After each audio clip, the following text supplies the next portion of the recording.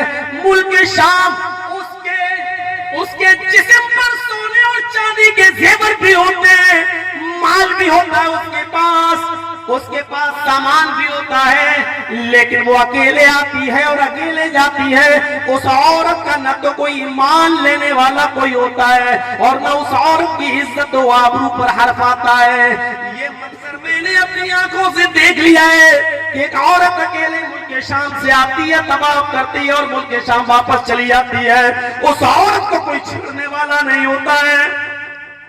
اور آئے لوگوں، دوسری چیز بھی میں نے اپنی آنکھوں سے دیکھ لی ہے، حضرت عمر فاروق کے زمانے میں ایران کے بادشاہ کسریٰ کو بھی شکست دے دی گئی، اور ایران کا بادشاہ اور اس کی فوج پوری طریقے سے بھاگ جاتی ہے اور اپنا سارا سونا چاندی اور مال وہیں چھوڑ دیتی ہے، جو لوٹ لیا جاتا ہے، اور یہ مال غنیمت جو ہمارے ہاتھ میں آ جاتا ہے۔ اللہ کے نبی نے یہی فرمایا تھا، آئے علی، اگر میرے بعد تم نے لمبی زندگی پائی تو تم دیکھو گے کہ کسریٰ کے خزانے فتح ہو کر ہمارے پاس، یعنی ہمارے صحابہ کے پاس آ جائیں گے۔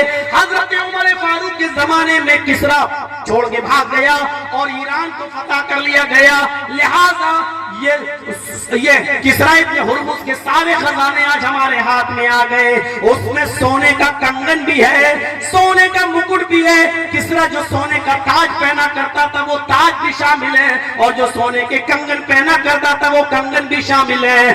یہ دو چیزیں میں اپنی آنکھوں سے دیکھ چکا ہوں، یہ دونوں چیزیں تو نبی اکرم کی بالکل سچی ثابت ہو چکی ہیں۔ اگر میرے باپ تمہیں اللہ نے لمبی زندگی دی تو قیامت سے پہلے تمہیں تیسری چیز بھی دیکھ لو گے، قرب قیامت تم تیسری چیز بھی دیکھو گے، اور وہ یہ ہوگی کہ لوگ اپنے گھروں سے سونا اور چاندی اپنی مٹھی میں بند کر کے نکلیں گے، ضرورت مند کو ڈھونڈیں گے، غریبوں کو ڈھونڈیں گے، مسکینوں کو ڈھونڈیں گے، ضرورت مند کو ڈھونڈیں گے، لیکن کوئی ضرورت مند نہیں ملے گا، کوئی ضرورت مند نہیں ملے گا۔ وہ سونا جس حال میں لے کے جائیں گے اسی طریقے سے واپس وہ لوٹ کر اپنے گھر آ جائیں گے، کوئی سونا اور چاندی لینے والا نہیں ہوگا۔ یعنی اتنی فراوانی ہوگی، اتنی دولت ہوگی کہ کوئی کسی کے سونے اور چاندی کا بھی محتاج نہیں ہوگا، لوگ لے کے نکلیں گے، کوئی لینے والا نہیں ہوگا۔ یہ چیز بھی تم اپنی آنکھوں سے تم دیکھو گے۔ میرے پیارے ساتھیوں، ذرا تصور کرو کہ ایک عورت کا ہیرا سے آنا، شام سے آنا اور مکے میں اور پھر طواف کر کے واپس چلا جانا، اتنا امن، اتنی شانتی، اتنا سکھ عرب کے اندر ایسے ہی نہیں ہو گیا۔ اس کے لیے اللہ کے رسول کو مضبوط عادلانہ نظام قائم کرنا پڑا۔ جو چوری کرتے تھے اللہ کے رسول نے ان کے ہاتھ کاٹنے کی سزا متعین کی، جو لوٹا کرتے تھے اللہ کے رسول نے ان کے ہاتھ کٹوائے، جو کسی کو قتل کر دیا کرتا تھا انتقاماً اس کی گردن بھی قتل کی جانے لگی۔ میرے بھائیوں، جو کسی کا ہاتھ توڑتا تھا بدلے میں اس کا بھی ہاتھ توڑا جاتا تھا، جو کسی کا پیر توڑتا تھا بدلے میں اس کا بھی پیر توڑا جانے لگا، جو کسی کی آنکھ توڑتا تھا بدلے میں اس کی بھی آنکھ توڑی جاتی تھی۔ جب آپ نے عادلانہ نظام قائم کیا اور اس میں یہود و نصارہ مسلم کو نہیں دیکھا، آپ نے قوم و مذہب و ملت کو نہیں دیکھا بلکہ سب کو برابر کی نظر سے دیکھا، اس لیے وہاں عادلانہ نظام جب قائم ہوا تو یہ امن بھی قائم ہو گیا، یہ سکون بھی قائم ہو گیا۔ کیوں؟ کیونکہ ہم کسی کو قتل کرنے سے پہلے 1000 بار سوچیں کہ اگر ہم پکڑے گئے تو ہمارے ساتھ بھی وہی ہوگا۔ اور ابھی یوٹیوب پہ پڑا ہوا ہے، آپ دیکھ لیجئے، ابھی مہینہ 1.5 مہینہ پہلے سعودی عرب کے اندر 26 سال کے ایک نوجوان کو جو قتل کی سزا سنائی گئی، یہ وہاں کے عادلانہ نظام کا ثبوت ہے۔ میرے بھائیوں، جس کے لیے معافی مانگی گئی اور نئے انداز سے معافی مانگی گئی، سارے کے سارے اس کے قبیلے کے لوگوں نے اپنے سروں کی پگڑی اتار کر اس مقتول کے گھر والوں کے سامنے رکھ دی، عربی میں اشعار پڑھنے لگے، رونے لگے، لیکن کسی بھی قیمت پر مقتول کے گھر والے معاف کرنے کے لیے تیار نہیں ہوئے. منہ مانگی ڈیمانڈ کر دی گئی, جتنا مانگو گے اتنا دے دیا جائے گا. خود حکومت بھی بیچ میں پڑ گئی کہ جو کہو گے تمہیں دیا جائے گا, لیکن اس نے کوئی دولت بھی لینے سے انکار کر دیا اس کے گھر والوں نے. اور قتل والے دن تو یہ منظر تھا کہ پولیس والے بھی رو رہے ہیں, اور جس قاضی نے فیصلہ سنایا اس کے آنکھوں میں بھی آنسو ہیں. لیکن اس کے باوجود گھر والوں نے جب معاف نہیں کیا تو وہ 26 سال کا لڑکا اپنی ماں اور اپنی بہن سے گلے ملتا ہے. رو رو کر ماں نے ودا کیا اور آخرکار میدان مقتل میں جاتا ہے اور اس 26 سال کے نوجوان کی گردن قلب کر دیا جاتا ہے. یہ وہاں کا عادلانہ نظام ہے, کسی کی نہیں چلتی. اگر قتل کے زمرے میں آئے تو تمہیں قتل کیا جائے گا, الا یہ کہ مقتول کے ورثہ زید لینے کے لیے تیار ہو جائیں یا معاف کر دیں. نہ وہ مال لینے کو تیار ہیں اور نہ ہی معاف کرنے کو تیار, تو قتل کا بدلہ قتل. اس عادلانہ نظام نے سعودیہ میں امن اور سکون پیدا کر کے رکھ دیا ہے. وہاں کسی کو لوٹا جانے کا ڈر نہیں ہے, وہاں کسی کو قتل کا خوف نہیں ہے, وہاں کسی کو چوری کا خوف نہیں ہے. یہ الگ بات ہے کہ زمانے کے تغیر کی وجہ سے اور بہت سے پشچمی سمجھتا سے ویسٹرن کلچر سے متاثر ہو کر وہاں کچھ برائیوں نے جنم لیا ہے, ہم اس بات کا اقرار کرتے ہیں. لیکن عادلانہ نظام کے ساتھ اور توحید کے ساتھ وہاں کوئی کھلواڑ نہیں ہے. میرے پیارے ساتھیوں, عادلانہ نظام وہاں کا بہت مضبوط ہے, اور جس ملک کے اندر عادلانہ نظام مضبوط ہوگا وہاں امن ہوگا, وہاں شانتی ہوگی. اور جس ملک میں جتنا عدل کمزور ہوگا اتنا ہی وہاں پر فساد ہوگا, اتنا ہی وہاں جا کر میرے بھائیوں اشانتی ہوگی. اشانتی. ایسے ہی مہاتما گاندھی جی نے نہیں کہا تھا ستر اور اہنسا کے اندر کہ اگر بھارت کے اندر خون خرابہ بند کرنا چاہتے ہو, اگر بھارت کے اندر امن اور سکون چاہتے ہو, تو اس بھارت کے اندر حضرت عمر فاروق کا عدل اور انصاف قائم کرو. ایسے ہی نہیں کہا. کچھ وجوہات تھی کہ جس کی وجہ سے گاندھی جی کو یہ کہنا پڑا. آج ہمارے ملک میں امن اور ایمان اور شانتی ہے یا نہیں, یہ ہم سے بہتر آپ بھی جانتے ہیں. اور اگر امن ہے تو کہاں ہے؟ کیرل میں کیا ہوا؟ اگر امن ہے تو پھر لنچنگ کیسی؟ اگر امن ہے تو پھر ایک مخصوص مذہب کے ماننے والے اور ایک مخصوص طبقے پر پھر ظلم و زیادتی کے پہاڑ کیوں توڑے جاتے ہیں؟ اگر امن ہے تو چاروں طرف امن کیوں نہیں ہے؟ اور اگر امن نہیں ہے تو اس کا مطلب یہ ہے کہ یہ آپ کو فیصلہ کرنا ہوگا, یہ آپ کو تسلیم کرنا ہوگا. ہمارے ملک میں اگر امن نہیں ہے تو اس کا مطلب یہ ہے کہ ہمارے ساتھ عدل اور انصاف نہیں ہے. عادلانہ نظام جتنا مضبوط ہوگا امن اتنا ہی مضبوط ہوگا. حضرت علی رضی اللہ تعالیٰ عنہ کے پاس ایک یہودی آتا ہے اور ان کے کان میں کچھ کہتا ہے. حضرت